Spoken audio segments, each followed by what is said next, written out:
You're listening to the Bob Dutko Show. All right, so let's separate the facts from the mythology, okay? The hysteria that's been, pardon the pun, trumped up here by the media. Here's what Donald Trump did in his executive orders. Number one, we recognize that there are ISIS terrorists right now, and ISIS says this, that they are infiltrating the refugee ranks and immigration ranks trying to come into the United States. That they are, in fact, actively trying to do that, to get into the United States. So since there are 7 nations, Iran, Iraq, Libya, Syria, Somalia, Sudan, and Yemen, these 7 nations are the most ISIS infiltrated. They are the most dangerous nations as far as the possibility of ISIS terrorists coming into the United States. And these are the 7 nations that Barack Obama himself declared as nations that we have to ban visa waivers from. Anyone who's visited these 7 nations, Donald Trump has said, for these 7 nations, temporarily, we can't take immigrants from these nations for 90 days. Right? We need a 90-day moratorium on immigrants coming to this nation. We're not talking about refugees. I'll get to refugees in just a moment, okay? Because the refugees is a different situation. That's the humanitarian crisis issue, right? Refugees is 120 days. So for right now, these 7 nations, just hold on until we can get better at screening and vetting. And for people wanting to immigrate to the immigrants wanting to come to this country from those 7 nations, you're going to have to wait 90 days. Give us 90 days to get better at the vetting process to make sure to weed out any potential terrorists that are trying to infiltrate the ranks of refugees or the ranks of immigrants coming into this country. Now that's being treated like this is such a horrible, un-American, oh my goodness, we're land of the free and home of the brave. We're a nation of immigrants. I thought we welcomed immigrants, and here we are telling immigrants you can't come into this country. Right.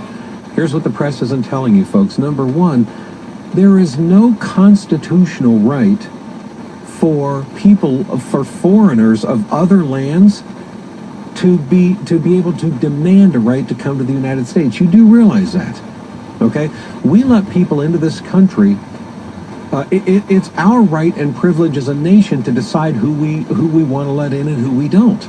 Okay, no one has a right to be allowed into the United States. No one has that right to demand that. The United States has always had the right to decide at our pleasure who we want to let in and who we don't want to let in.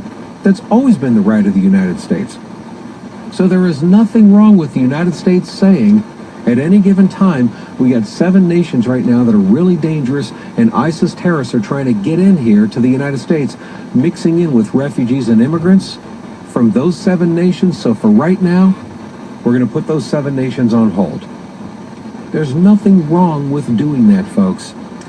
And to prove this, previous presidents, including Democrat presidents, have done it. For example, as I mentioned before, Barack Obama in 2011, he gave not a 90-day ban on immigration, but a 6-month ban on all immigrants from the country of Iraq. That affected, folks, millions and millions and millions of Muslims. Iraq is a Muslim nation. Does anybody remember Barack Obama being accused of implementing a Muslim ban? Because after all, Iraq is mostly Muslim. So was this a Muslim ban? Didn't hear any of that stuff then. Was it un-American for him to do that? Was the Statue of Liberty crying when he did that? Did Oscar nominees refuse to come to the Oscars because of that? None of that was going on, was it? So you can't, what are you going to say? Well, it's okay to do a quote-unquote Muslim ban on one nation, but you can't do it on 7 nations, because Donald Trump has done it on 7 nations and not just one. But here's the problem, folks. Back in 2011, ISIS was a lot smaller than they are now. They're bigger now than they were then. And they're in more countries now than they were then. So, I mean, does that matter at all? It seems like it should. So he did that. And Jimmy Carter, let's go back to the Jimmy Carter days. Jimmy Carter, when he was president, our big enemy was Iran. Remember Iran? They held those American hostages for 444 days. And Iran was overthrown by the new revolutionary guard that took over in Iran, and they kicked the Shah of Iran out. So what happened is Iran became a radicalized nation and a huge state sponsor of terrorism back in the 1970s, late 1970s. So therefore, it became dangerous to think about anybody from Iran coming to the United States, because there was a fear that what if they're a terrorist coming from the United States, because Iran became much more radicalized and much more of a terrorist state starting in the late 1970s. So what did Jimmy Carter do as a means of protecting Americans? He issued not a 90-day ban, but an open-ended, indefinite ban on any immigrants coming from Iran. No refugees, no immigrants, no nobody from Iran. But he did more than that. He also ordered Iranian college students here in the United States. They were already here in the U.S., already attending college. He ordered them, he gave them 30 days to report to Immigration and Naturalization Services, INS, for basically screening and grilling and questioning. And they had to go through all of that. Did you know that they had to be interrogated? You had to report to INS. And of those who reported, you know how many there were? About 60,000. Jimmy Carter ordered 60,000 United States college students who were merely Iranian heritage to report for possible deportation within 30 days. And if you don't report within 30 days, you're going to be arrested and deported. And if you do report within 30 days, you might not be deported, but we're going to basically interrogate you. And so that's what happened with 60,000 United States college students. And by the way, of those 60,000 U.S. college students, about 15,000 of them were forced to leave the country.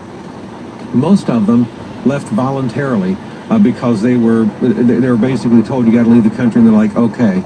And then you had several hundred of them that refused to leave and were forcibly deported. But these were college kids living in the United States, going to college. Now, this was Jimmy Carter. I don't remember liberal Democrats, Chuck Schumer, or any of the rest of them saying that this is un-American, that the Statue of Liberty is crying. I don't remember any liberal Democrats boycotting the Oscars. Anybody remember any of that? How many of you see Jimmy Carter being compared to Adolf Hitler from Democrats right now? Can you imagine if Donald Trump had done what Jimmy Carter did? Just try to picture hypothetically, folks. And he didn't do this, but just picture hypothetically. If Donald Trump's executive order had said, if you are a college student going to college here in the United States, but your heritage, your nationality is from Iraq or Iran or Syria.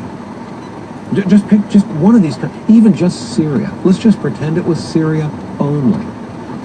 If your nationality is from Syria and you're in the United States right now, law-abiding citizen, haven't committed any crimes, you haven't done anything wrong, you're here legally, and you're going to college here legally, you have 30 days to report for possible deportation. And you're going to be interrogated, and you may be deported, you may not. And if you don't report in 30 days, you're going to be arrested and deported. And ordering 60,000 U.S. college students to INS within the next 30 days. And several thousand of them are ordered to leave the country. If Donald Trump had made that order, that executive order, folks, can you imagine the meltdown? We've already seen a meltdown with his order. That was Jimmy Carter's order. Was he like Hitler? Did we fundamentally transform the welcoming of immigrants nature of the United States? Wow. All right, so what else did Donald Trump do in his executive order? All right, he lowered President Obama's cap of 100,000 refugees a year down to 50,000. All right, because Barack Obama had a cap of about 100,000 a year refugees coming into the United States. Donald Trump lowered that to 50,000. Oh, that's so horrible. He's anti-refugee. He doesn't even care about these people that are suffering. We're hearing so much of that, aren't we? Here's what the press isn't telling you. Did you know that for the last 15 years since the 9/11 attacks, The average amount of refugees per year for the last 15 years has averaged about 50,000. That's right, 50,000 has been about the average. As a matter of fact, that's what it's been